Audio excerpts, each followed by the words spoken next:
Kwa nini kitabu cha The Shepherd of Hermas kiliondolewa kwenye Biblia? Ulijua kuna kitabu ambacho kila Mkristo wa karne ya kwanza alikisoma, lakini leo hakipo kwenye Biblia yako? Ulijua kitabu hiki kilifundisha kwamba Mungu anazungumza na wewe moja kwa moja bila kuhitaji pasta? Kitabu hiki kiliondolewa kwenye Biblia kwa sababu kilihatarisha biashara ya makanisa. Leo nitakufunulia siri kuhusu The Shepherd of Hermas, kitabu kilichofichwa kwa makusudi. Kaa mpaka mwisho kwa sababu ukweli utakushangaza. The Shepherd of Hermas, kitabu ambacho Wakristo wa karne ya pili mpaka ya nne walikiamini sawa na kilikuwa sehemu ya Biblia. Kiliandikwa na Hermas, Mkristo wa Roma, karibu mwaka 140 AD. Kitabu hiki kilikuwa maarufu sana, hata kuliko baadhi ya vitabu vilivyo kwenye Biblia yako leo. Lakini mwaka 397 AD, kanisa lilikiondoa kitabu hiki. Kwa nini? Kwa sababu kilifunua ukweli ambao makanisa hayataki ujue. Leo nitakuambia sababu nzito za kuondoa kitabu hiki, sababu ambazo zitakushangaza. Maandiko hayo yanasema Mungu anazungumza na wewe moja kwa moja. Katika The Shepherd of Hermas, Mungu alimtumia malaika kuzungumza moja kwa moja na Hermas, mtu wa kawaida. Sio kupitia mchungaji, sio kupitia kanisa, bali moja kwa moja. Maono ya 5, ukurasa wa 4, malaika alimwambia Hermas, Mungu anataka kila mtu amjue na kuzungumza naye na kupokea maelekezo yake bila ya kuwa na mtu wa kati. Kwa nini hii ni hatari kwa makanisa? Kama kila mtu anaweza kuzungumza na Mungu moja kwa moja, inamaanisha huhitaji pasta kuwa kati yako na Mungu.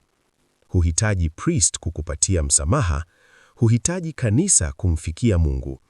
Badala yake, wewe mwenyewe unaweza ukamfikia Mungu moja kwa moja na ukaongea naye kiroho. Hii ni hatari kwa biashara ya kanisa. Biblia inasema nini? 1 Timotheo 2:5 inasema, kwa maana Mungu ni mmoja na mpatanishi ni mmoja kati ya Mungu na wanadamu, mwanadamu Kristo Yesu. Sio pasta, sio kanisa, ni Yesu peke yake. Kama watu wangejua wanaweza kuzungumza na Mungu moja kwa moja, wachungaji wangekosa kazi, makanisa wangekosa pesa. Ndiyo maana kitabu kiliondolewa. Kitabu kinasema, wokovu ni juhudi, sio neema tu. The Shepherd of Hermas kinasema wazi, wokovu unahitaji bidii. Mamlaka ya 4, ukurasa wa 3, ikiwa utafunga na kutenda mema na kuacha dhambi, basi utaokoka. Lakini ikiwa hutendi mema, hata kama unaamini, hautaokoka. Angalia hiyo. Kitabu kinasema wokovu ni juhudi. Sio kuamini tu na maombi na ibada, bali fanya bidii ya kutenda. Kwa nini hii ni hatari kwa makanisa? Leo makanisa yanafundisha amini tu utaokoka. Wanasema neema ya Mungu ni ya bure, usijali matendo. Lakini The Shepherd of Hermas inasema hapana, lazima ufanye mema. Hii iliwafanya wachungaji wahofu kupoteza wafuasi. Kwa nini? Kwa sababu wafuasi wao wengi ni watenda dhambi. Kama wokovu unahitaji bidii, wafuasi wengi hawataokoka. Na kama hawataokoka, wataacha kanisa. Na kama wataacha kanisa, hakuna sadaka. Biblia inasema nini? Yakobo 2:17 inasema, hivyo imani kama haina matendo ni maiti moyoni mwake. Yakobo 2:20 inasema, je, wewe ewe mtu mpumbavu, hujui kwamba imani bila matendo ni bure? Mathayo 7:21 inasema, Yesu alisema, si kila mwenye kusema, Bwana, Bwana, ataingia ufalme wa mbinguni, bali yeye atendaye mapenzi ya Baba yangu aliye mbinguni. Ufunuo 20:12-13 inasema, na wafu wakahukumiwa kwa yale waliokuwa wameyaandika katika vitabu sawasawa na matendo yao. Wokovu ni imani na matendo. Makanisa hayataki wafuasi wajue kwamba lazima wafanye bidii. Wanataka wafuasi waamini tu na kulipa sadaka bila kubadilisha maisha. Ndiyo maana kitabu kiliondolewa. Kitabu kinasema, msamaha una kikomo. The Shepherd of Hermas kinasema jambo la kushangaza. Mungu hasamehi dhambi mara kwa mara. Mamlaka ya 4 sura ya 1. Hakuna toba nyingine isipokuwa ile tulioingia kwenye maji, ubatizo. Kwa wale walioitwa, Bwana ameweka toba moja tu. Maana yake, ukifanya dhambi baada ya kuokoka, una nafasi moja tu ya kutubu. Ukiendelea na dhambi mara kwa mara, Mungu hatasamehe. Kwa nini hii ni hatari kwa makanisa? Leo, makanisa yanasema Mungu anasamehe mara zote. Wanasema, fanya dhambi leo, omba msamaha kesho, Mungu atasamehe. Hii inafanya wafuasi waendelee na dhambi lakini walipe sadaka. Lakini The Shepherd of Hermas inasema, hapana, Mungu hatasamehe mara kwa zote. Hii iliwafanya wachungaji wahofu sana, kwa sababu wafuasi wao wengi ni watenda dhambi wakubwa, hasa ya uzinzi na usherati kama kitabu kinavyosema. Na maandiko haya kwao yanawafunga na huenda wasingeendelea na kanisa baada ya kurudia dhambi zao. Hii ingepelekea kukosa sadaka. Biblia inasema nini? Waebrania 6:4-6. Kwa maana haiwezekani wale waliopata mwanga mara moja, wakianguka warudishwe tena kwa toba, wakati wanamsulubu tena mwana wa Mungu na kumwaibisha hadharani.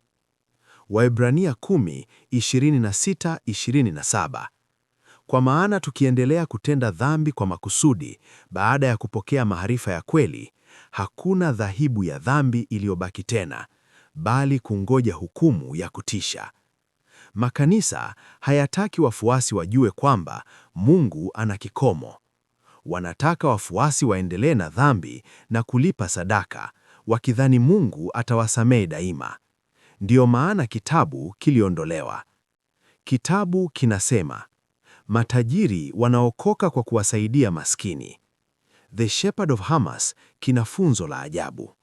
Kinasema, kama vile mzabibu unategemea mwerezi, hivyo tajiri anategemea maskini. Tajiri ana mali, lakini ana umaskini kwa Mungu. Maskini ana umaskini, lakini ana utajiri kwa Mungu kwa maombi yake. Maombi ya maskini yanamsaidia tajiri kupata neema kwa Mungu. Maana yake ni nini? Tajiri ana pesa, lakini hana maombi yenye nguvu.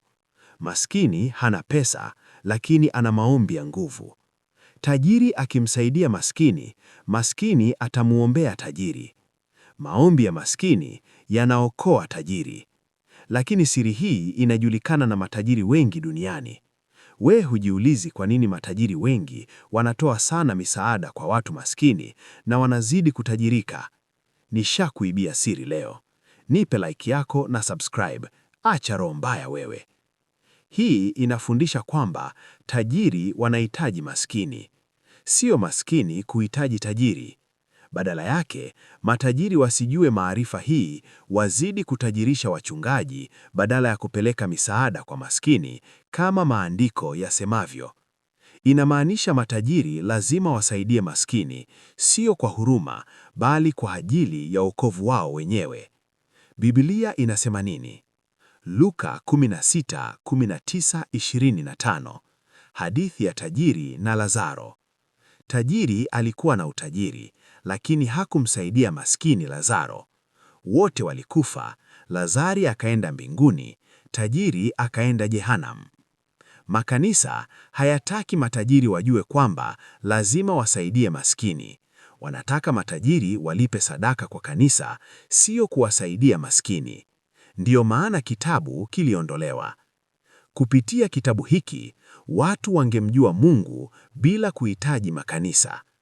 Kama watu wangejua Mungu anazungumza nao moja kwa moja, hawahitaji pasta. Wokovu ni bidii ya kutenda mema. Msamaha una kikomo. Matajiri wanaokoka kwa kuwasaidia maskini, hawahitaji kanisa kuwa kati. Basi makanisa yangekosa kazi. Mungu hakai kwenye majengo. Matendo 17:24. Mungu aliyeufanya ulimwengu hakai katika mahekalu yaliyojengwa kwa mikono. Wakorintho wa kwanza 3:16. Je, hamjui kwamba ninyi ni hekalu la Mungu na Roho wa Mungu anakaa ndani yenu? Mungu yuko ndani yako, sio kwenye kanisa jengo. Kama watu hawahitaji kanisa, hakuna sadaka za utapeli, hakuna zaka za unyonyaji, hakuna michango ya wizi, hakuna biashara ya kanisa. Yohana 8:32. Na mtalijua ukweli, na ukweli utawafanya huru. Usiogope kutafuta ukweli. Like, subscribe. Mungu awabariki.